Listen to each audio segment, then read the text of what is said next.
Hello friends, welcome to my YouTube channel. आज हम आपको टेंस के बारे में बताने जा रहे हैं। ठीक, तो टेंस यानी कि काल। तो आज हम इस वीडियो में हम आपको टेंस के बारे में बताएंगे और टेंस के बाद फिर आपको टेंस हो गए, टेंस का क्लासिफिकेशन हो गया, प्रेजेंट टेंस, पास्ट टेंस और फ्यूचर टेंस। उसके बाद उनके चार पार्ट होते हैं, indefinite tense, continuous tense, perfect tense, perfect continuous tense. इसके बारे में बताएंगे। इसके बाद फिर आपको प्रेजेंट के बारे में बताएंगे, प्रेजेंट इंडेफिनिट टेंस या सिंपल प्रेजेंट टेंस, इसमें कितने टाइप्स के वाक्य होते हैं। जैसे प्रेजेंट इंडेफिनिट टेंस में फिर आपको शुरू करेंगे अफर्मेटिव सेंटेंस। इसके बाद अफर्मेटिव के सब इसका मतलब इसके यूजेज भी बताएंगे। सिंपल प्रेजेंट टेंस का कहाँ कहाँ यूज होता है उसके बारे में भी बताएंगे आपको। इसके बाद हम आपको बताएंगे निगेटिव सेंटेंस के बारे में, और इसके इन सभी के साथ में हम आपको स्ट्रक्चर भी बताते चलेंगे। और इसके बाद हम आपको बताएंगे इंट्रोगेटिव। निगेटिव के बाद हम आपको बताएंगे इंट्रोगेटिव सेंटेंस के बारे में। इसके बाद हम आपको बताएंगे टू टाइप के इंट्रोगेटिव है, फर्स्ट टाइप और सेकंड टाइप। तो टू टाइप के इंट्रोगेटिव, फिर आपका इंट्रोगेटिव प्लस निगेटिव सेंटेंस के बारे में बताएंगे। इसके बाद फिर हम आपको प्रेजेंट कॉन्टिन्यूअस टेंस यानी कि इम्परफेक्ट टेंस के बारे में बताएंगे। और फिर उसके बाद हम इम्परफेक्ट टेंस में फिर प्रेजेंट कॉन्टिन्यूअस के अफर्मेटिव, निगेटिव और इंट्रोगेटिव और सेकेंड टाइप इंट्रोगेटिव, इसके निगेटिव प्लस इंट्रोगेटिव। इसमें मतलब कॉन्टिन्यूअस में जितने टाइप के वाक्य बनते हैं, कॉन्टिन्यूअस में पूरे सेंटेंस टाइप के बारे में बताएंगे। ओके, तो फिर आज हम आपको वीडियो में इन सब चीज़ों के बारे में बताने जा रहे हैं। तो चलिए देर ना करते हुए वीडियो शुरू करते हैं। तो वीडियो आज की आपकी थोड़ी लंबी होने वाली है, लेकिन आपको बिल्कुल हम ये बेस से बताने जा रहे हैं। A to Z पूरा सब कुछ आपको अच्छे से बताएंगे। तो आपको वीडियो को ध्यान से देखना है, बिल्कुल भी स्किप नहीं करना है और अच्छे से समझना है, क्योंकि कहीं कोई पार्ट अगर समझने से रहेगा तो बाद में आपको समझने में कहीं ना कहीं दिक्कत आ सकती है। ठीक है, तो आज आप वीडियो बहुत ध्यान से देखिएगा और बहुत ध्यान से समझिएगा कि हम क्या समझा रहे हैं। ठीक है, तो देखिए सबसे पहले आपका आता है क्या, टेंस यानी कि काल मीन्स समय। तो टेंस के कितने भेद होते हैं, इसको आप चाहे तो स्टोरी के तरह से हम समझा सकते हैं। जैसे देखिए, बहुत समय पहले एक बाबा जी थे, ठीक, उनके 3 लड़के हुए। प्रेजेंट टेंस, प्रेजेंट, पास्ट और फ्यूचर। बाबा जी के तीनों लड़कों के क्या क्या नाम थे, प्रेजेंट, पास्ट और फ्यूचर। अब इन तीनों के कितने हुए, 4 लड़के हुए, 4 प्रेजेंट के, 4 पास्ट के और 4 फ्यूचर के। तो इनके indefinite tense, continuous tense, perfect tense, perfect continuous tense. ठीक है, अब इनके नाम के आगे अगर हम प्रेजेंट लगा देंगे, ठीक है, इनके सबके 4 लड़के हुए, सभी के नाम indefinite tense, continuous tense, perfect tense और परफेक्ट कंटिन्यूअस टेंस।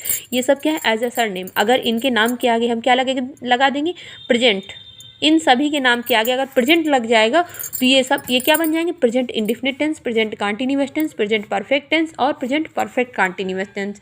यानी कि ये प्रेजेंट के पार्ट हो जाएंगे। ठीक, और अगर इन्हीं सब के आगे हम क्या लगा देंगे, पास्ट लगा देंगे। ठीक है, अगर हम पास्ट लगा देंगे तो past indefinite tense, past continuous tense, past perfect tense, past perfect continuous tense.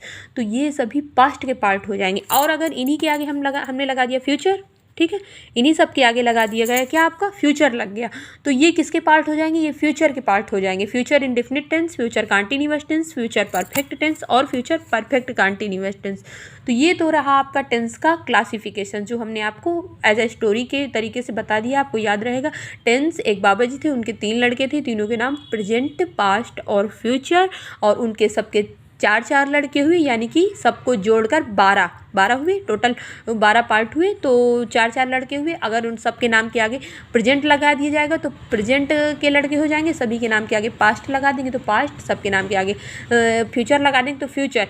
इस तरह से सबको चारों को जोड़कर 12 पार्ट हो गए। ठीक, तो यहाँ पे आपको इतना क्लासिफिकेशन आपको अच्छे से समझ में आ गया होगा। अब चलिए हम प्रेजेंट टेंस से स्टार्ट करते हैं। ठीक है, प्रेजेंट टेंस से शुरू करते हैं। सबसे पहले आइए प्रेजेंट को समझते हैं। तो प्रेजेंट क्या है, ठीक है, प्रेजेंट का मतलब आप समझते हैं। प्रेजेंट का मतलब होता है क्या, हिंदी में इसका होता है वर्तमान। प्रेजेंट का हिंदी में क्या मतलब होता है, वर्तमान, यानी कि जो इस समय चल रहा है, वर्तमान। प्रेजेंट मीन्स वर्तमान। देखिए वर्तमान, और वर्तमान क्या है, वर्तमान जो इस समय चल रहा है, हो रहा है, वो क्या है, वो सब वर्तमान है। ठीक है, तो हो रहा है अभी जो चल रहा है ये सब वर्तमान है। तो यहाँ पे सबसे पहले देखिए प्रेजेंट में आया प्रेजेंट इंडेफिनिट टेंस, पहला प्रेजेंट का पहला part present indefinite tense. Present indefinite tense में क्या क्या होता है, तो इसकी पहचान क्या होती है, देखिए जिस वाक्य के अंत में ता है, ती है, ते हैं आदि शब्द आते हैं वहाँ क्या है, प्रेजेंट इंडेफिनिट टेंस होता है। ठीक, तो आपको पहचान समझ में आई। जिस वाक्य के अंत में ता है, ती है, ते हैं आदि शब्द आते हैं वहाँ प्रेजेंट इंडेफिनिट टेंस होता है। इसका अब प्रेजेंट इंडेफिनिट टेंस, अब इसका क्या समझते हैं हम, इसका affirmative sentence. Affirmative sentence, affirmative का हिंदी में मतलब क्या होता है, स्वीकारात्मक वाक्य, स्वीकारात्मक वाक्य। ठीक है, तो जैसे इसका बनाते हैं, देखिए अफर्मेटिव सेंटेंस, तो मैं खाता हूँ, मैं खाता हूँ, अंत में क्या आया, ता हूँ, ता हूँ आया, क्या है, प्रेजेंट इंडेफिनिट टेंस है। प्रेजेंट इंडेफिनिट टेंस का कौन सा वाक्य है, अफर्मेटिव है। अब प्रेजेंट इंडेफिनिट टेंस में सेंटेंस कौन सा है, अफर्मेटिव सेंटेंस है। सेंटेंस को भी साथ में अच्छे से समझते चलिए, ठीक है, ये भी आगे बहुत काम आएंगे। तो प्रेजेंट इंडेफिनिट टेंस में अफर्मेटिव सेंटेंस है, तो इसको कैसे बनाएंगे, आई ईट, ठीक है, मैं खाता हूँ, आई ईट, मैं जाता हूँ, आई गो, वह खेलती है, सी प्लेज। अब देखिए, अब हम इसमें आपको बताते हैं, देखिए ये तो हमने आपको वाक्य बना दिए, ठीक है। देखिए आई के साथ हमने ईट लगाया, आई के साथ गो लगाया, वर्ब की फॉर्म है उसे उसी, फर्स्ट फॉर्म है उसे उसी तरह रख दिया। लेकिन जब हमने सी के साथ एस लगा दिया, वर्ब की फर्स्ट फॉर्म में हमने क्या लगा दिया, एस लगा दिया। क्यों लगाया, देखिए आगे, देखिए आई वी यू और plural, I we you they और प्लूरल, जितने भी प्लूरल नाउन कहिए या प्लूरल सब्जेक्ट होंगे जितने भी, इन सब के साथ वर्ब की फर्स्ट फॉर्म लगेगी, ठीक है, वर्ब की फर्स्ट फॉर्म लगेगी। लेकिन थर्ड पर्सन, ये देखिए हमने आपको स्ट्रक्चर यहाँ पे ऐसे बना रखा है, थर्ड पर्सन और सिंगुलर सब्जेक्ट, सिंगुलर सब्जेक्ट ये जितने भी नेम हैं आएंगे तो उनके साथ जब वर्ब की फर्स्ट फॉर्म में एस या ई एस जोड़ेंगे, ठीक, वर्ब सिंगुलर वर्ब की फर्स्ट फॉर्म में एस या ई एस जोड़ेंगे, ठीक। Singular third person, singular subject और नेम कहीं भी आएगा तो उनके साथ वर्ब की फर्स्ट फॉर्म में एस या ई एस जोड़कर हम सेंटेंस बनाएंगे। तो ये हमने बहुत सिंपल और एकदम बेस से लेकर चले हैं हम यहाँ पे, कि मतलब जीरो से बिल्कुल स्टार्ट किया है। आप ये समझिए कि हमने बिल्कुल जीरो से आपको सेंटेंस बनाना सिखाना शुरू किया है, ठीक है। तो ये आई ईट सिंपल है, बिल्कुल सिंपल है, आई ईट, ठीक, क्योंकि आई के साथ क्या लगेगा, वर्ब की फर्स्ट फॉर्म, केवल वर्ब की फर्स्ट फॉर्म, और singular number he, she, it, name और सिंगुलर सब्जेक्ट जो भी हैं इन सब के साथ वर्ब की फर्स्ट फॉर्म में एस या ई एस जोड़ देते हैं। इसका स्ट्रक्चर देखिए, ये देखिए सिंपल सा स्ट्रक्चर है, सब्जेक्ट प्लस वर्ब की फर्स्ट फॉर्म, V5 का मतलब होता है वर्ब की फर्स्ट फॉर्म, वर्ब की फर्स्ट फॉर्म लगेगी या वर्ब की फर्स्ट फॉर्म में एस या ई एस। ये तो सिंगुलर और प्लूरल के अकॉर्डिंग है, अगर सिंगुलर है तो वर्ब की फर्स्ट फॉर्म, अगर नहीं वर्ब की फर्स्ट फॉर्म में एस या ई एस लगेगा, और अगर प्लूरल है तो केवल वर्ब की फर्स्ट फॉर्म लग जाएगी, ठीक, और प्लस अदर वर्ड्स, ठीक। तो ये आपको स्ट्रक्चर, इसका स्ट्रक्चर जरूर नोट कर लीजिएगा, हमने सभी के स्ट्रक्चर साथ में दे रखे हैं ताकि आपको शॉर्टकट में सब चीज़ें बिल्कुल आपके दिमाग में हो जाएं कि ऐसा बनता है, ठीक। तो ये हुआ आपका, इसका स्ट्रक्चर है, V1 मतलब क्रिया का मूल रूप और V5 क्रिया के मूल रूप में एस या ई एस जोड़ा गया, ठीक। तो ये रहा आपका। अब सिंपल प्रेजेंट टेंस का प्रयोग कहाँ कहाँ होता है, सिंपल प्रेजेंट टेंस का प्रयोग देखिए कहाँ कहाँ होता है, universal truth, universal truth, routine work, universal truth, जैसे sun rises in the east, सूरज हमेशा पूर्व से उगता है ना, sun rises in the east, sunset in the west. तो ये क्या है, ये सब ये यूनिवर्सल ट्रुथ हैं, ठीक। तो ये इसके बाद रूटीन वर्क, कोई वर्क हम डेली करते हैं, जैसे स्कूल डेली हम 8 बजे जाते हैं तो रूटीन वर्क है, वहाँ पे आपका प्रेजेंट टेंस का यूज होगा। नेचर, जैसे ग्रास इज ग्रीन, नेचर में यूज होता है, जैसे ग्रास इज ग्रीन, यानी कि घास जो है हरी होती है, किसी चीज़ का जो नेचर होता है ना, तो ग्रास इज ग्रीन। अब इसके बाद परमानेंट एक्शन, परमानेंट एक्शन मतलब ही लिव्स इन दिल्ली, स्थायी कार्य, फॉर एग्जाम्पल वह दिल्ली में रहता है। और इसके बाद क्या आता है आपका, इन सभी जगह पर प्रेजेंट सिंपल प्रेजेंट टेंस का यूज होता है। इतना याद रखिएगा, यूनिवर्सल ट्रूथ में प्रेजेंट सिंपल प्रेजेंट टेंस का यूज होता है। रूटीन वर्क, नेचर किसी चीज़ का, हैबिचुअल मतलब कोई आदत होती है, और जैसे कुत्ते रात में भौंकते हैं, the dog barks at night, तो कुत्ते रात में किसी की आदत होती है, हैबिचुअल एक्शन। पोसेसन किसी चीज़ में अधिकार, जैसे यह कार मेरी है, ठीक, दिस इज माई कार, किसी चीज़ में अधिकार जताया जाता है तो वहाँ पे सिंपल प्रेजेंट टेंस का इस्तेमाल होता है।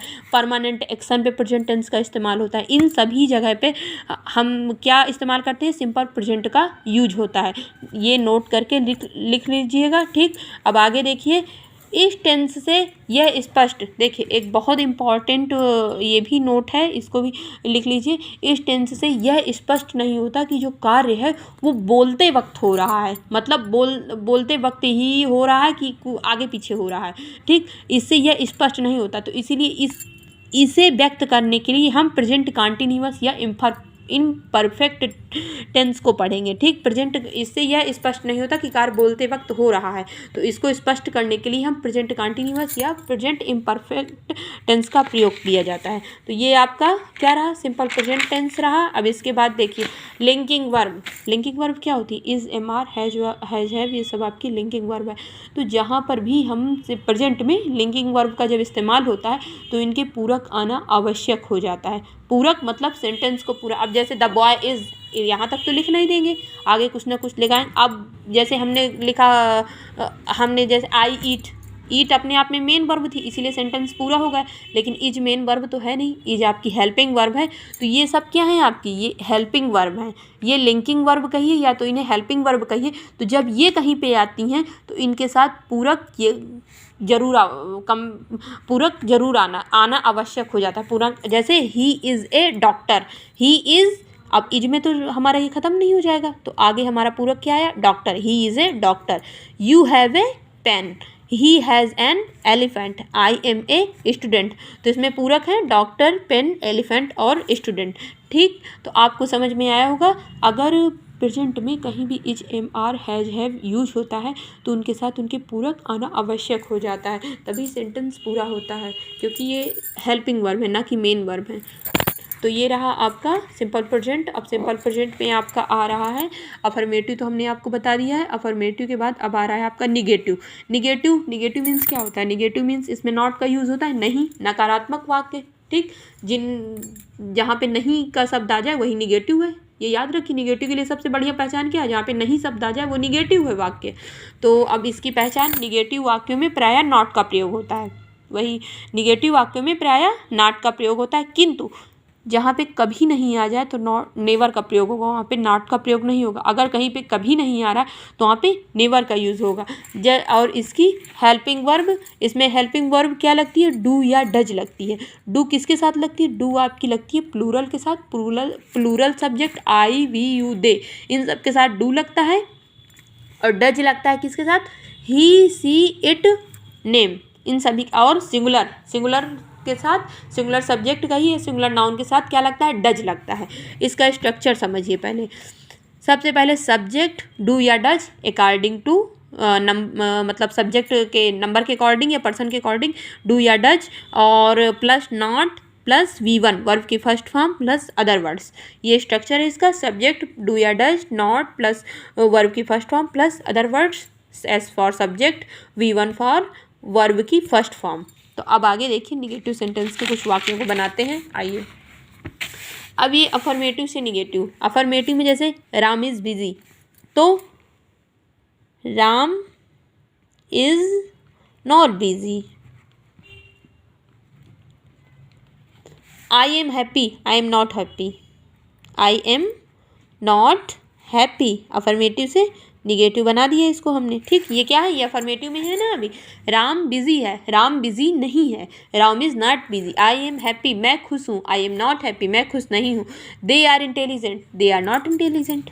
देखिए कितना ईजी बन गया। दे आर नॉट इंटेलिजेंट, बस निगेटिव में क्या है, नहीं का इस्तेमाल कर देना है बस, और कुछ नहीं। इंटेलिजेंट,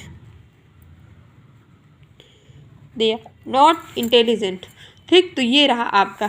इसके बाद है शीला अच्छा नहीं गाती है, तो इसका क्या बनेगा, शीला अच्छा नहीं गाती है, तो इसका बनेगा शीला डज नॉट सिंग, एक मिनट,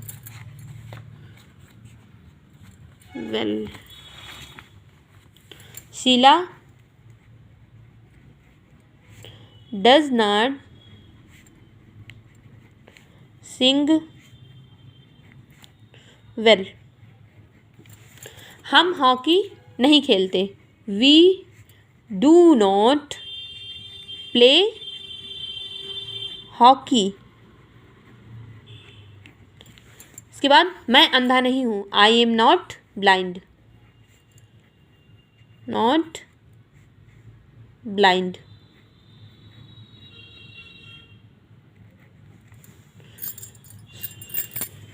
राम पत्र नहीं लिखता, राम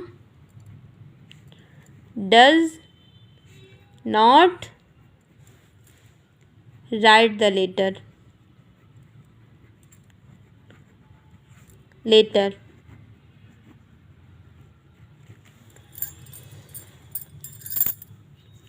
ठीक, तो ये रहे आपके सभी निगेटिव सेंटेंस। उम्मीद है आपको निगेटिव अच्छे समझ में आए होंगे। आप अच्छे समझ लीजिए। जैसे देखिए, सब्जेक्ट डू या does plus not plus verb की first form plus other word. ठीक, तो ये रहे आपके सभी निगेटिव सेंटेंस।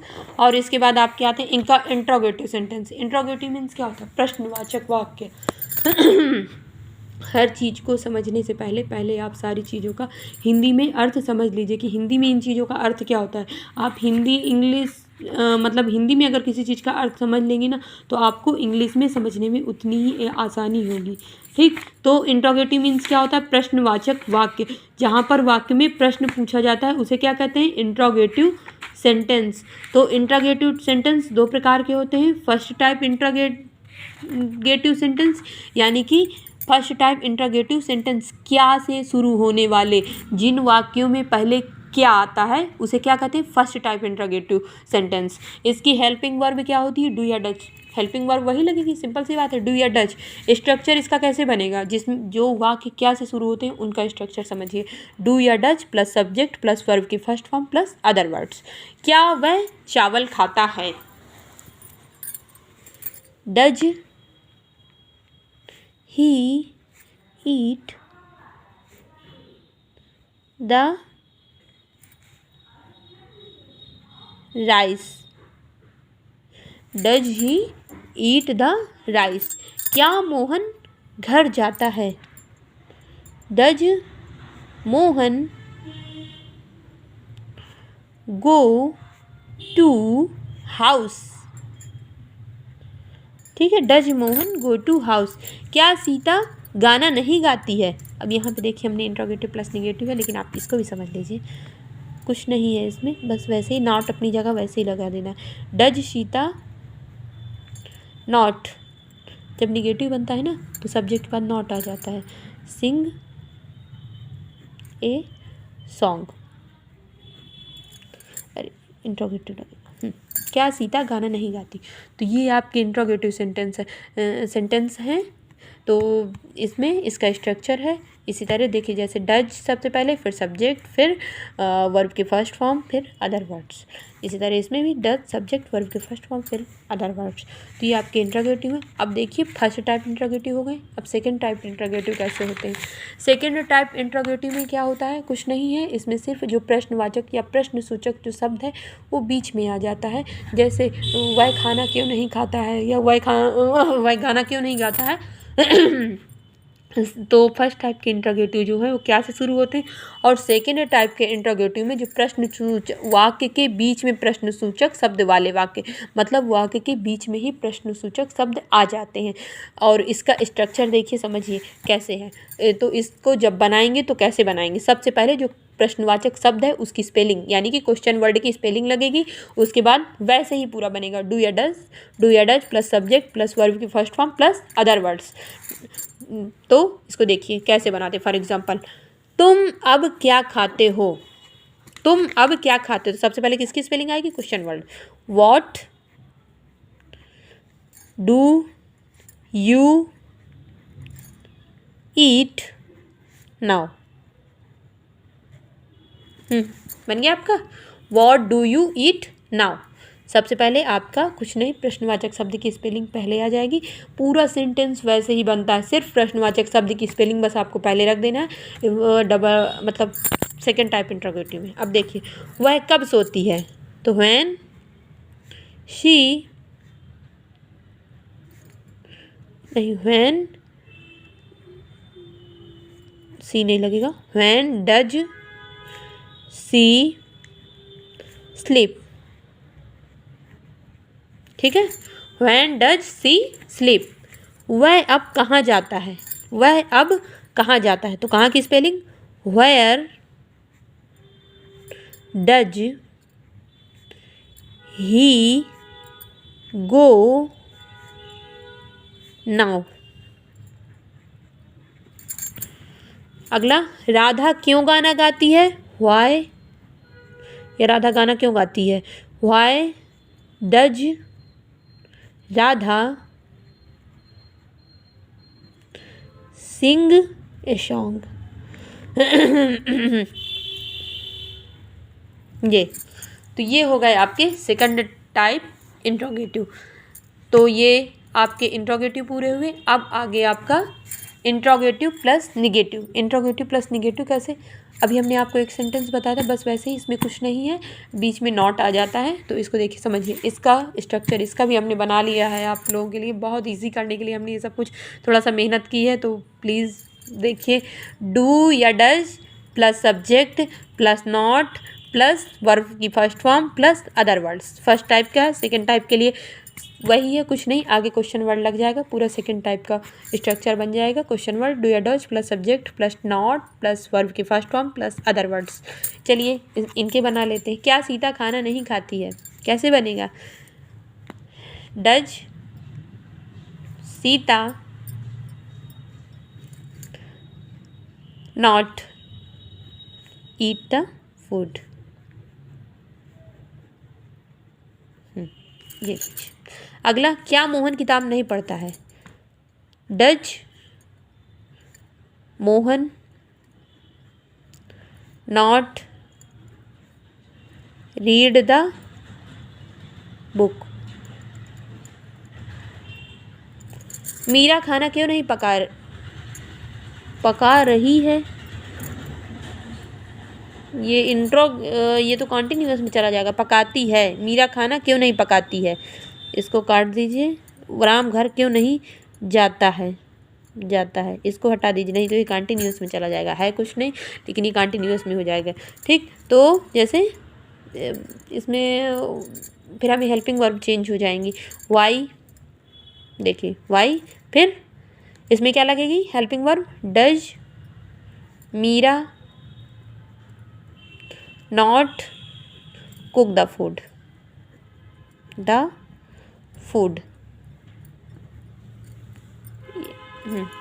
इसके बाद राम घर क्यों नहीं जाता है, तो इसका क्या बनेगा, why does Ram not go to home या house, why does Ram not go to house. तो यहाँ पे ये आपका इंडेफिनिट टेंस ख़त्म होता है। इंडेफिनिट टेंस में जितने भी टाइप के सेंटेंस बन रहे थे हमने आपको सभी बहुत अच्छे से बहुत डिटेल से बता दिए, विद स्ट्रक्चर आपको सब कुछ बता दिए, हेल्पिंग वर्ब, और इसमें हमने आपको सिंगुलर प्लूरल सब कुछ क्लियर करके बताया है। आप बहुत अच्छे से इसकी प्रैक्टिस और कीजिएगा। तो ये आपका इंडेफिनिट प्रेजेंट इंडेफिनिट टेंस में जितने भी बने हैं सारे सेंटेंस, अफर्मेटिव हो, निगेटिव, इंट्रोगेटिव प्लस निगेटिव, सभी कुछ आपको इसमें अच्छे से बता दिया। तो यहाँ पे आपका प्रेजेंट इंडेफिनिट टेंस कंप्लीट होता है। अब इसके बाद आएगा आपका प्रेजेंट कंटीन्यूअस टेंस। तो देखिए प्रेजेंट कंटीन्यूअस टेंस क्या होता है, पहले इसके बारे में समझ लीजिए। एक हमने आपको आगे जब बताया था, कार्य बोलते वक्त हो रहा है, अगर कोई कार्य बोलते वक्त हो रहा है तो वहाँ पे कौन सा टेंस होगा, प्रेजेंट कंटीन्यूअस टेंस होगा। ये आपकी सिर्फ एक समझने की चीज़ है। अगर हम जो बोला जा रहा है कार्य उसी वक्त हो रहा है तो वहाँ पे आपका प्रेजेंट कंटीन्यूअस टेंस या प्रेजेंट इम्परफेक्ट टेंस होता है। अब इसकी पहचान कैसे होती है, पहचान, जिस वाक्य के अंत में रहा है रही है, रहे हैं, रहा हूँ आदि शब्द आते हैं वहाँ पे प्रेजेंट कंटीन्यूअस या इम्परफेक्ट टेंस होता है। जिस वाक्य अंत में रहा है, रही है, रहे हैं, रहा हूँ आदि शब्द आते हैं वहाँ प्रेजेंट कंटीन्यूअस टेंस या इम्परफेक्ट टेंस होता है। हेल्पिंग वर्ब क्या होती है इसमें? Is, am, are. इज का प्रयोग कहाँ होता है? इज का प्रयोग he, she, it, them singular subject के साथ, एम का आई के साथ, आर का you, we, they plural noun के साथ। तो ये सबके यूज हो गए हेल्पिंग वर्ब के। अब इसके स्ट्रक्चर देखिए। इसका अफर्मेटिव सेंटेंस का स्ट्रक्चर है ये, ठीक, यहाँ पे लिख दीजिए। अफर्मेटिव का ये स्ट्रक्चर है ये, अफर्मेटिव। वीडियो आपकी आज की थोड़ी लंबी चली जाएगी तो प्लीज़ थोड़ा सा देखिए। Subject plus is am are plus verb में आईएनजी या V4 इसको क्या बोलते हैं, प्लस अदर वर्ड्स। V4 का मतलब होता है वर्ब की फर्स्ट फॉर्म प्लस आईएनजी, ठीक। तो इसका एग्जांपल देखिए, समझिए। मैं, फॉर एग्जांपल, मैं पढ़ रहा हूँ, तो आई के साथ क्या लगता है? I am reading. वर्ब में आईएनजी तो आई एम रीडिंग। वह सो रहा है, he is sleeping, he is sleeping. Neha बोल रही है, Neha is speaking, Neha is speaking. तो ये आपके अफर्मेटिव बन गए। और इस टेंस का प्रयोग देखिए, अब इसमें जो मेन है नोट करने के लिए, इस टेंस का प्रयोग तात्कालिक वर्तमान का बोध कराने के लिए होता है, अर्थात क्रिया वर्तमान में संपन्न हो रही है। और एक बात और, यह सेंटेंस जो है कार्य की अपूर्णता को व्यक्त करता है, इसीलिए इसका नाम क्या है? इम्परफेक्ट, अपूर्ण, ठीक। तो यह सेंटेंस जो है किसी कार्य की मतलब अपूर्णता को व्यक्त करता है। और एक चीज़ और इसके बारे में, कार्य बोलते वक्त हो रहा है, ये इस चीज़ का पता कंटीन्यूअस टेंस से लगता है। कोई कार्य अगर बोलते वक्त हो रहा है तो इसका मतलब वहाँ पे प्रेजेंट कंटीन्यूअस टेंस है, ठीक। तो ये है। और तात्कालिक वर्तमान का बोध कराने के लिए, इसके बाद देखिए, जैसे I am playing, I am playing means देखिए खेलने का काम जारी है, मैं खेल रहा हूँ, इसका मतलब यहाँ पे खेलने का काम जारी है। जैसे आई एम ईटिंग, मैं खा रहा हूँ, या मोहन जा रहा है, मतलब जाने का काम जारी है। तो जो काम जारी है, अभी पूरा नहीं हुआ कार्य, मतलब काम चल रहा है, तो वहाँ पे कौन सा टेंस होगा? वहाँ पे कौन सा टेंस होगा? प्रेजेंट कंटीन्यूअस टेंस होगा। तो ये रहा आपका। इसके बाद देखिए, अब अगला सेंटेंस, अफर्मेटिव सेंटेंस हमने समझ लिया। निगेटिव सेंटेंस, नियम सबके वही चलते हैं, सिर्फ आपकी हेल्पिंग वर्ब बस चेंज होती है। तो निगेटिव का रूल वही है आपका। स्ट्रक्चर समझ लीजिए। Subject plus is am are plus not plus verb में आईएनजी प्लस अदर वर्ड्स। मैं नहीं पढ़ रहा हूँ, तो क्या होगा? I am not reading. वह नहीं सो रहा है, ही इज नॉट स्लीपिंग। कुछ नहीं, नकारात्मक वाक्य में हेल्पिंग वर्ब के बाद नॉट का यूज़ करते हैं। ये रहा आपका कंटिन्यूअस का निगेटिव सेंटेंस। इसके बाद आपका कंटिन्यूअस का इंट्रोगेटिव सेंटेंस है प्रश्नवाचक वाक्य। फर्स्ट टाइप प्रश्नवाचक वाक्य मीन्स फर्स्ट टाइप का मतलब होता है आपका क्या से शुरू होने वाले प्रश्नवाचक वाक्य। तो इसका स्ट्रक्चर कैसे? Is, am, are plus subject plus verb में आईएनजी प्लस अदर वर्ड्स। क्या मोहन खा रहा है? तो क्या लगाएंगे? इज मोहन, इज मोहन क्या होगा? ईटिंग।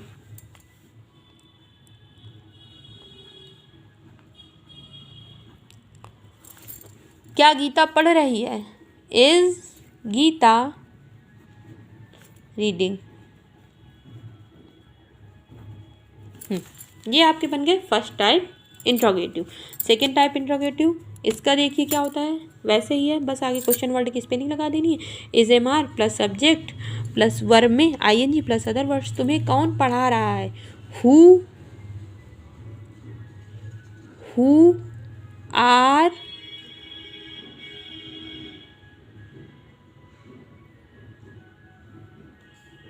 नहीं, हु आर यू नहीं, हु नहीं होगा यहाँ पे, होम होगा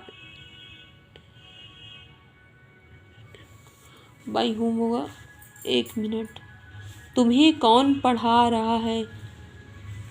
हु, हाँ, हु इज टीचिंग यू। देखिए गलत, हु इज टीचिंग यू। तुम्हें कौन पढ़ा रहा है? whom नहीं लगेगा, who ही लगेगा। who मतलब कौन पढ़ा रहा है, तो पढ़ाने वाला सिंपल है। तुम तो तुम के साथ तो आर लगता है, तो तुम के अकॉर्डिंग थोड़ी लगेगा। अब कौन पढ़ा रहा है इसके अकॉर्डिंग लगेगा। तो हमारी सब्जेक्ट जिसके मतलब जो क्रिया है जिसके अकॉर्डिंग जा रहे हैं, तुम्हें कौन पढ़ा रहा है, तो who is teaching you, who is teaching you. ठीक, इज़ के अकॉर्डिंग हमारा वो लगेगा। अब यहाँ पे तुम्हारा क्या नाम है, what is your name,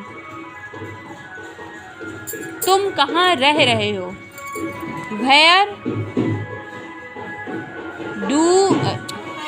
where are you,